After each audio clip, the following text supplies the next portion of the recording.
आज हम लोग फिलॉसफी के जो ऑनर्स है बीए ऑनर्स पार्ट 3 का 7वां पेपर पढ़ेंगे। इसमें से ऑब्जेक्टिव क्वेश्चन जो पूछा गया है, जिसका पेपर का नाम है प्रतीकात्मक तर्कशास्त्र, इंग्लिश में बोलते हैं इसको सिंबॉलिक लॉजिक। इसमें लॉजिक है, लॉजिक का मतलब क्या हुआ, जहाँ दिमाग लगाना पड़े, मैथ की तरह रीजनिंग है। तो इसमें क्वेश्चन जो पूछा गया उसमें थोड़ा मेहनत करना पड़ता है, कुछ फार्मूला है, फार्मूला को याद रखना पड़ता है तब ये बनेगा।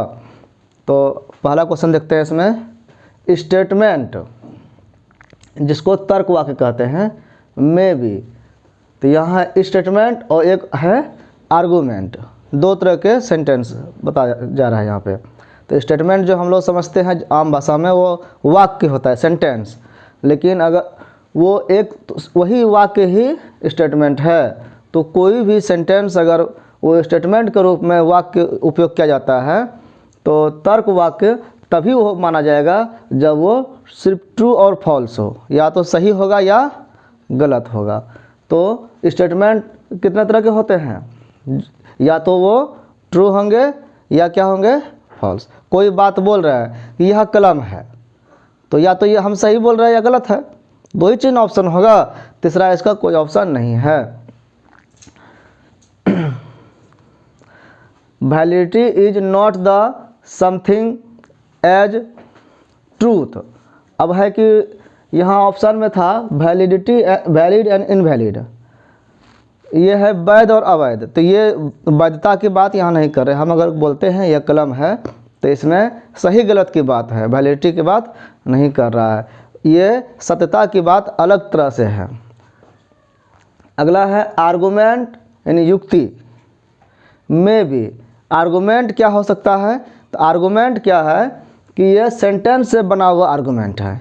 कई सेंटेंस मिलकर के आर्गूमेंट बनते हैं कि दो वाक्य मिलकर के एक या तीसरा वाक्य निष्कर्ष निकालते हैं हम, कंक्लूजन। तो वो सही गलत नहीं होता है, उससे आधारित अगर कुछ निष्कर्ष निकल रहा है तो वो होगा वैलिड और invalid. A valid argument can have true और फॉल्स प्रीमिसेस। अगर कोई वैलिड आर्गूमेंट है मतलब उसका कंक्लूजन क्या है, ट्रू होगा, तो वो आधार जिस पर है वो फॉल्स और ट्रू दोनों हो सकता है। ऑल ट्रू प्रीमिसेस, अगर सभी प्रीमिसेस यानी पहला वाक्य जो है शुरू में वो सब सही है तो must have a true conclusion, तो उस पर आधारित जो निष्कर्ष निकलेगा वो भी सही होगा, ये कहना है इसका वैलिड आर्गूमेंट का। तो यहाँ पर आर्गूमेंट के बारे में क्वेश्चन सिर्फ इतना ही पूछा गया है कि वो ट्रू फॉल्स होता है कि वैलिड इनवैलिड होता है। तो आर्गूमेंट क्या होता है, वैलिड इनवैलिड। स्टेटमेंट क्या होता है, ट्रू फॉल्स। नेक्स्ट है कि which is the sign of implication, यानी आपादान का चिन्ह क्या है, सोपाधिक का चिन्ह क्या है। यहाँ चिन्ह का बहुत सारा उपयोग होता है। मैथ में सिंबल उपयोग होता है ना, ऐसे कर दिए तो प्लस हो गया, ऐसे कर दिए तो माइनस हुआ, तो इसमें भी सिंबल का उपयोग होता है। जैसे कि कुछ सिंबल है, हम लोग यहाँ देख रहे हैं ये सिंबल, तो ये जो एरो है डबल एरो राइट साइड, तो ये है, और एक सिंगल एरो भी राइट साइड है, तो वो कुछ बताता है कि ये आगे ये चीज़ है, तो ये इम्प्लाइज करता है, इम्प्लीकेशन बोलते हैं इसको। और एक ये इस तरह से हॉर्स शू की तरह घूमता है, इसको भी इम्प्लीकेशन कहते हैं। एक चीज़ दूसरे को निर्देश करता है। दूसरा है दूसरे तरह का सिंबल कि ये दोनों तरफ एरो बना है, दोनों तरफ एरो बना है, तो उसमें क्या मतलब है कि इधर भी एरो बता रहा है इधर भी बता रहा है, इसका मतलब हम दोनों तरफ बता रहे हैं, दोनों तरफ समान है, ये दोनों तरफ बराबर को बताता है। इसी को दूसरे वाक्य कैसे बनाते हैं, चिन्ह में ट्रिपल लाइन देते हैं। ट्रिपल लाइन मतलब हो गया इक्विवेलेंस, जो भी अगर दोनों तरफ बराबर हो तो उसको इक्विवेलेंट कहते हैं। या फिर सिंगल लाइन में भी दोनों तरफ एरो हो तो वो भी इस तरह का शो करता है। तीसरा है कि ऐसे वेव आकार का, ऐसे ऐसे, ठीक है, एक सीधा लाइन ऐसे माइनस होता है, उसमें थोड़ा सा ऐसे कर्व कर दिए, तो वो जो है उसको निगेशन बोलते हैं, उसको नोट के लिए उपयोग करते हैं। कि अगर जैसे हम मान लिए यह कलम है, एक वाक्य है, इसको P मान लिए, तो नॉट P ऐसे P लिख दिए, इसका मतलब यह कलम नहीं है, ये अर्थ हो गया। तो दो तरह का अर्थ होता है। तो ये नेगेटिव बताने के लिए नेगेटिव का चिन्ह है नॉट का। फिर है इस तरह से, ये उल्टा भी ऐसे नीचे, इसको वेज कहते हैं। या बिंदु सिर्फ डॉट है, डॉट, और ऐसे जो लिखते हैं एंड, ये तीनों का मीनिंग एक ही है लॉजिक में, जिसको एंड कहते हैं और कंजक्शन कहते हैं इसको। इसके अपोजिट में दूसरा वाक्य जो है वो ऐसे भी की तरह है, यहाँ लॉजिक में उसको भेल कहते हैं। या फिर प्लस चिन्ह का उपयोग होता है भेल में, या डबल लाइन ऐसे पैरेलल वाला लाइन, ये तीनों भेल में उपयोग आता है। और कहते हैं इसको अथवा के रूप में, इसको डिसजंक्शन कहते हैं, वियोजन कहते हैं। और एक स्टेटमेंट टाइप का होता है प्रपोजिशनल, उसमें कोई एक वाक्य रहता है और उस पर आधारित x1 x2 कहते हैं कि इस तरह से कई वाक्य हो सकते हैं। तो यहाँ पर है कि इम्प्लीकेशन का साइन क्या होगा, इम्प्लीकेशन का साइन इम्प्लाई जो करता है, तो ये में से हो सकता है arrow, double arrow, single arrow एक तरफ, या फिर हॉर्सू। तो ये क्या होगा यहाँ पर दिया है इम्प्लीकेशन का साइन जो है ये बी नहीं, ये सी होगा। देखो ये जो सिंबल दिया है ट्रिपल लाइन, ये इक्विवेलेंस का है। ये जो ऐसे वे भी दिया है माइनस, ये निगेशन का है, नॉट यानी नहीं को बताने वाला। ये जो है ये इम्प्लीकेशन है, और ये क्या है, भेल है, अथवा वाला।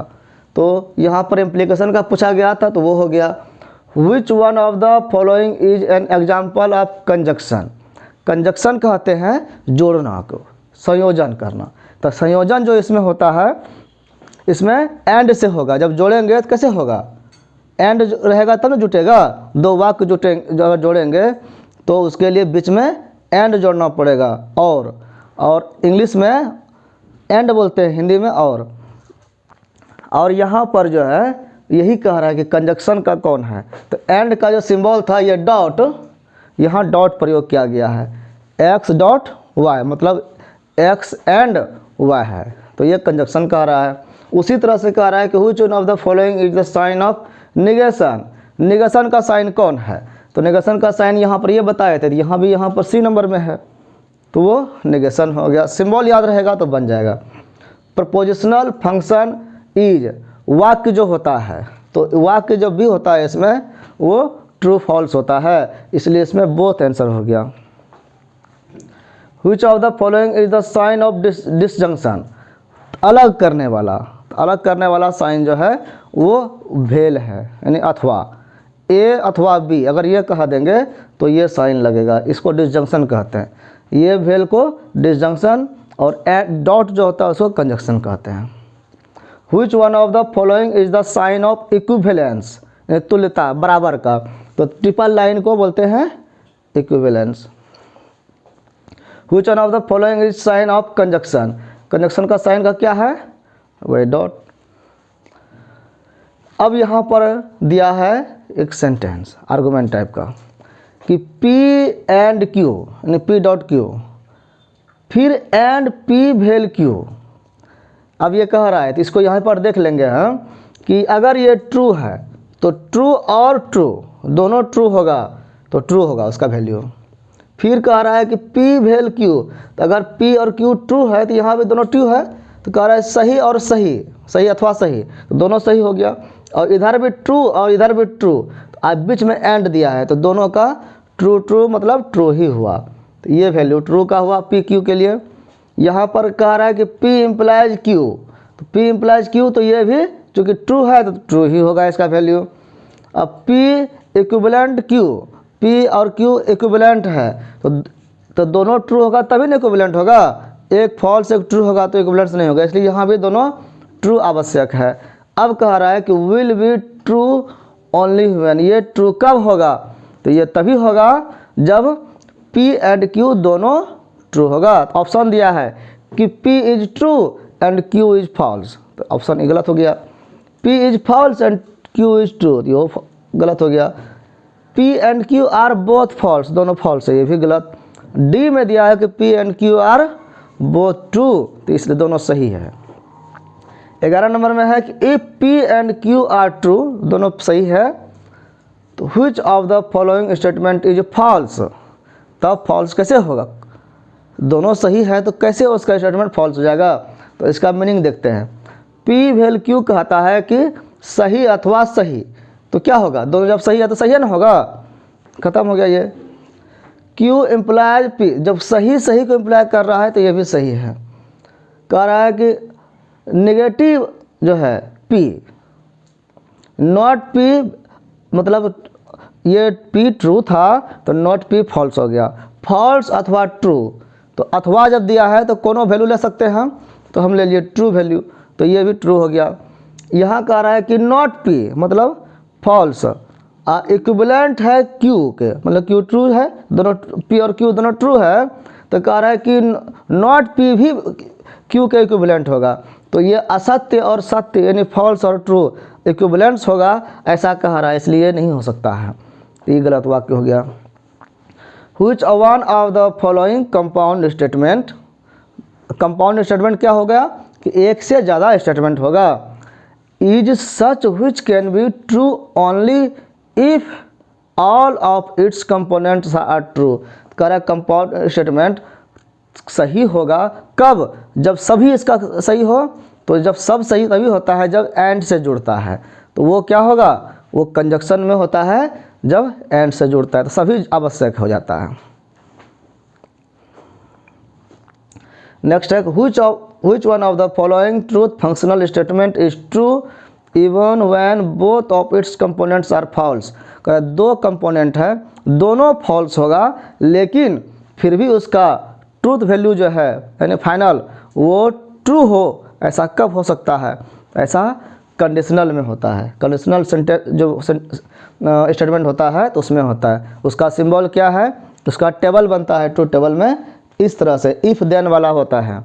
मान लो एक कॉलम बना दिए P वाला, एक कॉलम Q वाला, और एक बना दिए P इम्प्लाइज Q वाला, तो P इस तरफ ले लेते हैं ट्रू ट्रू फॉल्स फॉल्स। अब कह रहा है कि P के साथ ट्रू लिए तो ट्रू के साथ ट्रू इम्प्लाई ट्रू करता है, ट्रू इम्प्लाई फॉल्स होगा तो फॉल्स हो जाएगा, लेकिन फॉल्स इम्प्लाई ट्रू करेगा तो ट्रू होगा, और फॉल्स इम्प्लाई फॉल्स करेगा तो भी ट्रू होता है। तो यहाँ इस कंडीशन को पूछा गया है कि दोनों वाक्य अगर फॉल्स हो तो भी कंक्लूजन ट्रू होगा, तो किस में होगा, तो वो होगा कंडीशनल वाला में, सी नंबर में। The small letter from P to Z are called, P to Z हम लोग मानते हैं जब मैथ में, तो P Q R S T ये सब चीज़ मानते हैं Z तक, और छोटी में मानते हैं, इसको क्या कहा जाता है, तो इसको जब मानते हैं तो किसी वाक्य के लिए कुछ मानते हैं, इस वाक्य के लिए P, इस वाक्य के लिए Q, तो इसलिए वो कांस्टेंट होता है, तो आंसर हो जाएगा इंडिविजुअल कांस्टेंट। P अगर मान लिए तो P किसी चीज़ के लिए निर्धारित किया जाता है, तो वो कांस्टेंट होता है, वो बदलता नहीं है। If P is a statement then its negation will be, अगर P स्टेटमेंट है तो इसका नेगेटिव क्या होगा, तो नॉट P हो जाएगा, नॉट लगने पर नेगेटिव हो जाता है।